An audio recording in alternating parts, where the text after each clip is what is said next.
नमस्ते दोस्तों, 22 जनवरी 2024 भारत के इतिहास में एक ऐतिहासिक दिन होने वाला है, क्योंकि इसी दिन अयोध्या में भगवान श्री राम के मंदिर की प्राण प्रतिष्ठा होने वाली है। एक ऐसा दिन जिसका इंतजार लोग पिछले 500 सालों से कर रहे थे।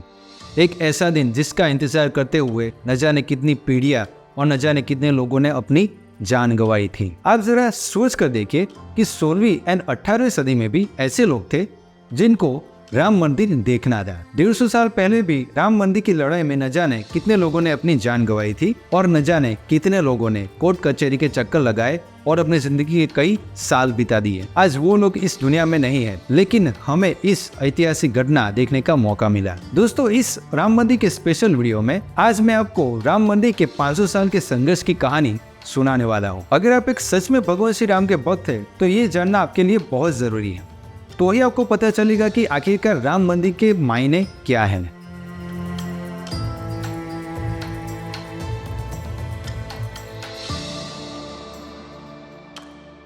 हम सब जानते हैं कि बाबर ने 1528 में अयोध्या में श्री राम मंदिर को तोड़कर वहां पर मस्जिद बनवाई थी। लेकिन उससे पहले की बात शायद बहुत कम लोग जानते हैं। अयोध्या में श्री राम के पुत्र कुश ने भगवान राम के जन्म स्थान पर एक मंदिर बनवाया था और उस समय अयोध्या में तकरीबन 3000 राम मंदिर थे। आने वाले कई सालों तक ये मंदिर ऐसे ही रहे।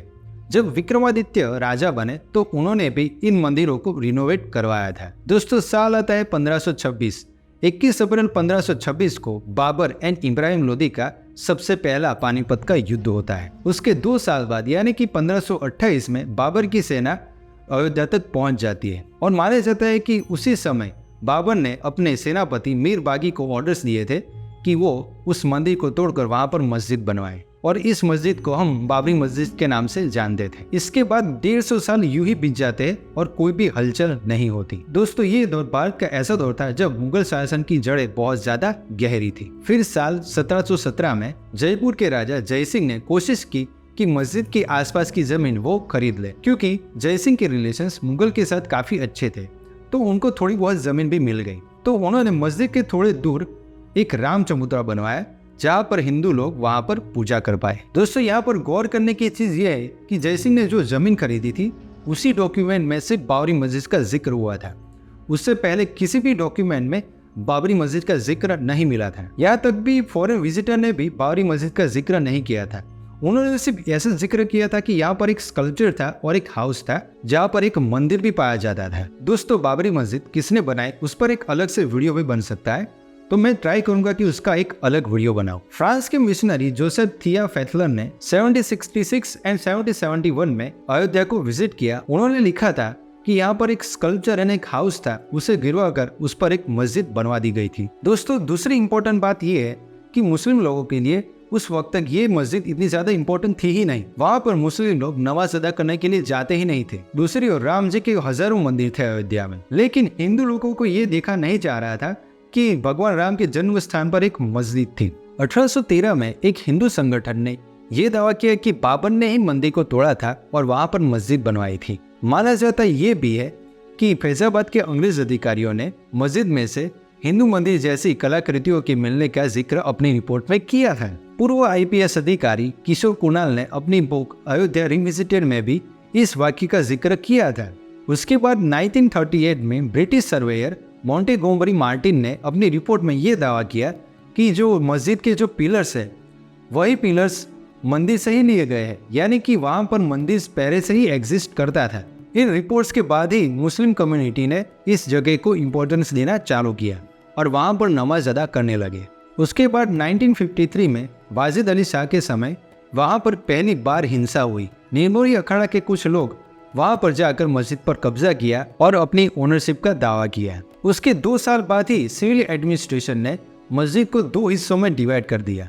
एक हिस्सा हिंदुओं को मिला और दूसरा मुस्लिमों को, लेकिन दोनों ही पक्ष इस डिसीजन से खुश नहीं थे। 1883 में हिंदू ग्रुप ने उस चबूतरे पर एक टेम्पल बनाने की मांग की, लेकिन ये मांग पूरी नहीं हुई। इसकी वजह से ये मुद्दा अदालत में पहुंचा 1885 में। उस वक्त के निर्मोही अखाड़ा के महंत थे रघुबर दास। उन्होंने ये मांग की कि राम चबूतरे पर वो छतरी बनाना चाहते हैं, लेकिन कोर्ट ने इस फैसले को इनकार कर दिया। दोस्तों, कहानी को अब थोड़ा फास्ट फॉरवर्ड करते हैं। उसके बाद 1934 में फिर से एक बार दंगे होते हैं और इस बार मस्जिद की एक दीवार टूट जाती है जिसे फिर से बनवाया जाता है, लेकिन वहाँ पर नमाज पढ़ना बंद हो जाता है। ये वो दौर था जब भारत पर अंग्रेजों की हुकूमत थी, फिर भी श्री राम के भक्तों ने उनकी उम्मीद नहीं छोड़ी थी। उस वक्त ना तो भारत की सरकार थी, ना ही मीडिया आजाद था और ना ही कोई धर्म की ऑर्गेनाइजेशन थी। इस बीच 1947 में हमारा देश आजाद हो जाता है और इस वक्त मस्जिद सिर्फ शुक्रवार को खुलती थी और वहाँ पर राम चबूतरे पर हिंदू लोग पूजा किया करते थे।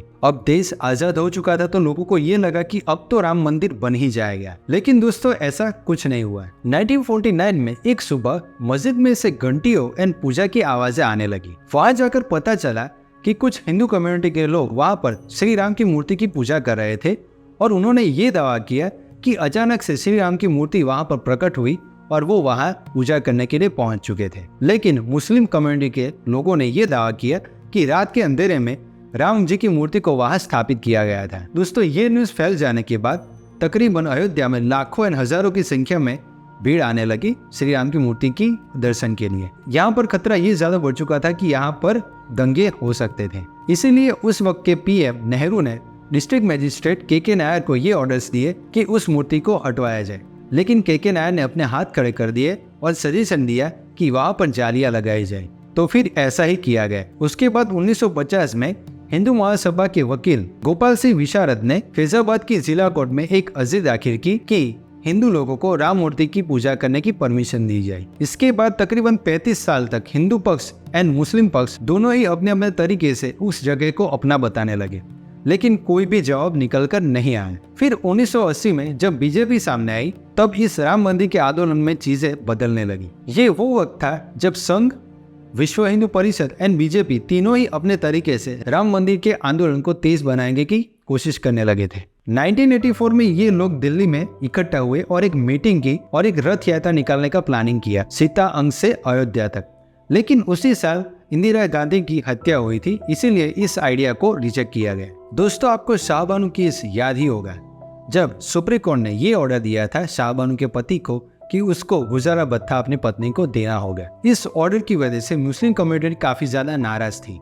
उनको ये लग रहा था कि वो उनके धर्म के खिलाफ है। उस वक्त के प्रधानमंत्री थे राजीव गांधी, तो मुस्लिमों को खुश करने के लिए राजीव गांधी ने संसद में सुप्रीम कोर्ट के ऑर्डर को पलटने के लिए एक लॉ पास किया। इस फैसले से अब हिंदू कम्युनिटी राजीव गांधी से नाराज हो गई, तो उनको खुश करने के लिए राजीव गांधी ने बाबरी मस्जिद के लॉ को तोड़ा गया और उसमें पूजा शुरू करवाई गई। इस फैसले से फिर मुस्लिम कम्युनिटी नाराज हो जाती है और वो 6 फरवरी 1996 को बाबरी मस्जिद एक्शन कमेटी बना देती है। इसके बाद के सालों में लाल कृष्ण आडवाणी सोमनाथ से अयोध्या की एक रथ यात्रा निकालते हैं। उस दौरान बिहार के समस्तीपुर से आडवाणी जी को अरेस्ट किया जाता है। जिस दिन अयोध्या में रथ यात्रा समाप्त होने वाली थी उसी दिन कार सेवक की एक बहुत बड़ी भीड़ वहां पर पहुंच जाती है और जो विवादित ढांचा था उस पर अपने झंडे गाड़ देती है। और इस बढ़ी हुई भीड़ को कंट्रोल करने के लिए उस वक्त की मुलायम सरकार कार सेवकों पर गोलियां चलवा देती है और इस मुठभेड़ में कई कार सेवक की मौत हो जाती है। और उसके बाद दोस्तों वो दिन आता है जिसे हम काला दिवस या फिर शौर्य दिवस भी कहते हैं, यानी कि 6 दिसंबर 1992। Between December 1992 and January 1993, Mumbai, then Bombay, witnessed Hindu-Muslim riots. 900 people were killed by frenzied mobs. Over 2,000 were injured. The riots broke out in the wake of the demolition of the 16th century mosque Babri Masjid in Ayodhya.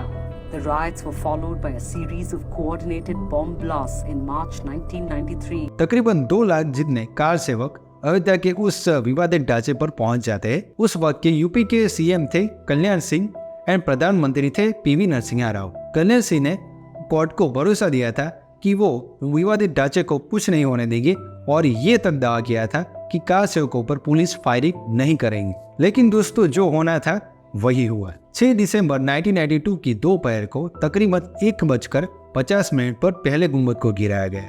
उसके 1.5 घंटे बाद दूसरे गुंबद को गिराया गया और शाम होते होते तीनों गुंबद जमींदोस्त हो चुके थे। इसके तकरीबन 1.5 घंटे बाद यूपी में प्रेसिडेंट रूल लगाया गया और उसके बाद कल्याण सिंह ने भी अपना रिजाइन दे दिया और बहुत बड़ी संख्या में दंगे शुरू हो गए। इस दंगों में तकरीबन 2000 लोगों ने अपनी जान गंवाई थी। इसके बाद तकरीबन 7 साल तक अदालत में इस वाक्य को लेकर शांति छाई रही, लेकिन जब बीजेपी केंद्र में फिर से इलेक्ट होकर आती है तब सभी मुद्दों को एक जगह लाया जाता है और कोर्ट एएसआई को रिपोर्ट बनाने को ऑर्डर कहती है कि आखिरकार मस्जिद पहले बनी थी या फिर उसके नीचे मंदिर था। तो एएसआई ने अपनी रिपोर्ट में साफ मेंशन कर दिया कि मस्जिद के नीचे एक मंदिर मौजूद था, यानी कि मस्जिद बनने से पहले वहाँ पर एक हिंदू मंदिर मौजूद था। एएसआई की रिपोर्ट को ही बेस बनाकर कोर्ट ने अपना फैसला सुनाया कि विवादित जमीन को 3 हिस्सों में बांटा जाएगा। राम जन्मभूमि trust, Nirmohi Akhara and Sunni Waqf board को एक समान जमीन दे दी जाएगी, लेकिन तीनों ही पक्ष इस फैसले से खुश नहीं थे। इसके बाद ये मामला 2011 में सुप्रीम कोर्ट में पहुंच गया, लेकिन फिर भी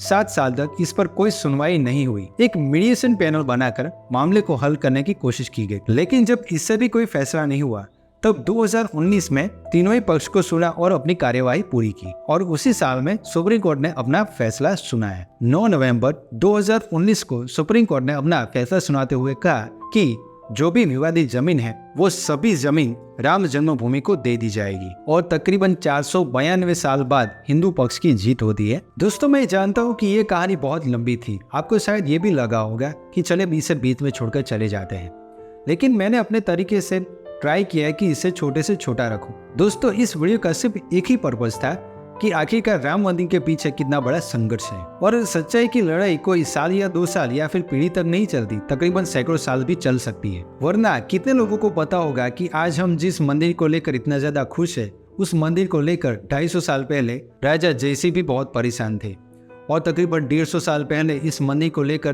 कितने लोग शहीद भी हो गए थे। और आज जब भगवान श्री राम का भव्य मंदिर तैयार होकर रेडी है तो भगवान से हम सिर्फ एक ही प्रार्थना करेंगे कि महंत रघुवर दास से लेकर अयोध्या के दंगों में शहीद हुए लोगों तक, गोधरा की ट्रेन में शहीद हुए संतों से लेकर भागलपुर, मुंबई और देश के किसी भी कोने में इस लड़ाई से जुड़े शहीद हुए लोगों तक इस विजय का संदेश पहुंचना चाहिए और उनको बताना चाहिए कि उनका बलिदान विफल नहीं हुआ है। दोस्तों, यूजुअली मैं बिजनेस रिलेटेड वीडियोस बनाता हूं, लेकिन मुझे कुछ अलग ट्राई करना था, इसीलिए मैंने इस वीडियो को बनाया है। आपको ये वीडियो कैसा लगा कमेंट बॉक्स से जरूर लिखिएगा और जाते जाते अपने विचार भी कमेंट बॉक्स से लिखिए कि आप राम मंदिर के बारे में क्या सोचते हैं। तो अगली वीडियो में मिलेंगे, तब तक के लिए हैव अ नाइस डे। जय हिंद, जय भारत, जय श्री राम। Thank you.